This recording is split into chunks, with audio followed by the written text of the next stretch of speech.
চলতি বছরের আইপিএল শুরু হয়ে গিয়েছে আর কলকাতা নাইট রাইডার্স তারাও কিনা পরপর 2 ম্যাচ হেরে গিয়েছে। প্রথম ম্যাচটা মুম্বাই ওয়াংখেড়ে স্টেডিয়ামে হয়েছিল এবং মুম্বাইয়ের বিরুদ্ধে হেরে গিয়েছিল, এবং দ্বিতীয় ম্যাচটা ইডেন গার্ডেন্সে ভরাডুবি দেখতে পেয়েছিলাম নাইটদের। অর্থাৎ পরপর 2 ম্যাচ হেরে কোণঠাসা অবস্থা নাইট রাইডার্সের। এই মুহূর্তে কী করণীয়, কীভাবে কলকাতা নাইট রাইডার্স জয়ের রাস্তা পাবে তা নিয়ে আজকে আলোচনা করব। যেমনটা দেখুন যে কলকাতার ওপেনিংয়ে রয়েছে ফিন অ্যালেনকে দেখতে পাচ্ছি এবং অজিঙ্কা রাহানে ক্যাপ্টেন স্বয়ং তিনি ওপেনিংয়ে নামছেন। এবং এই জায়গাতেই অনেকে প্রশ্ন তুলছেন, যখন গৌতম গম্ভীর ক্যাপ্টেন ছিলেন, যখন গৌতম গম্ভীর কোচ ছিলেন, তখন নারিনকে দিয়ে ওপেনিং করানো হতো। অর্থাৎ সেই জায়গায় দাঁড়িয়ে নারিনকে যেখানে এতটা নিচে নামানো হচ্ছে, সেই জায়গায় ক্যাপ্টেন স্বয়ং অজিঙ্কা রাহানে কিন্তু ডাহা ব্যর্থ হচ্ছে।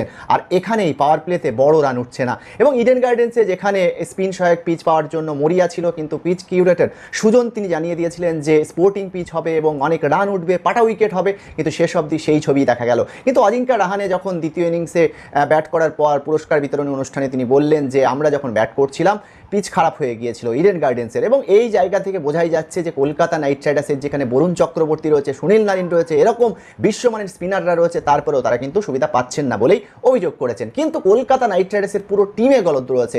ওপেনিং থেকে শুরু করে মিডিল অর্ডার, যেমনটা ক্যামেরন গ্রিনকে এত টাকা দিয়ে কেনা হয়েছে, তিনি বল করতে পারছেন না, তিনি যদি ইডেন গার্ডেন্সে রান আউট হয়ে গিয়েছেন। এবং ওপেনিংয়ে যেরকম গলদ রয়েছে, ক্যামেরন গ্রিনও কিন্তু খেলতে পারছেন না।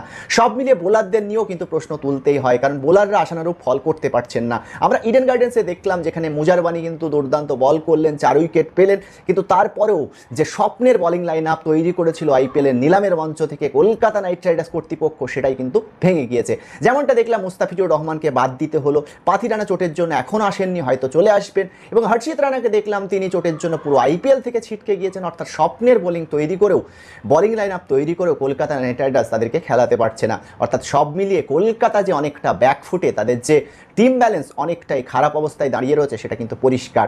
এবং ক্যাপ্টেন স্বয়ং, যেটা বারবার বলছি, যে অজিঙ্কা রাহানে নিজেকে কিন্তু প্রমাণ করতে পারছেন না। ক্যাপ্টেন্সি যেরকম বাজেভাবে করছেন, পাশাপাশি নিজে ব্যাটিং করেও কিন্তু ডোবাচ্ছেন কেকেআরকে।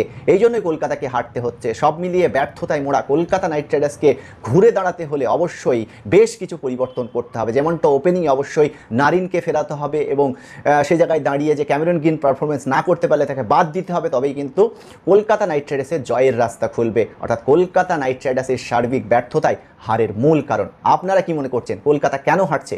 অবশ্যই কমেন্ট করে জানান। আরও খবর দেখার জন্যই অবশ্যই আপনারা চোখ রাখবেন রুয়েল টিভির পর্দায়। খুব ভালো থাকবেন।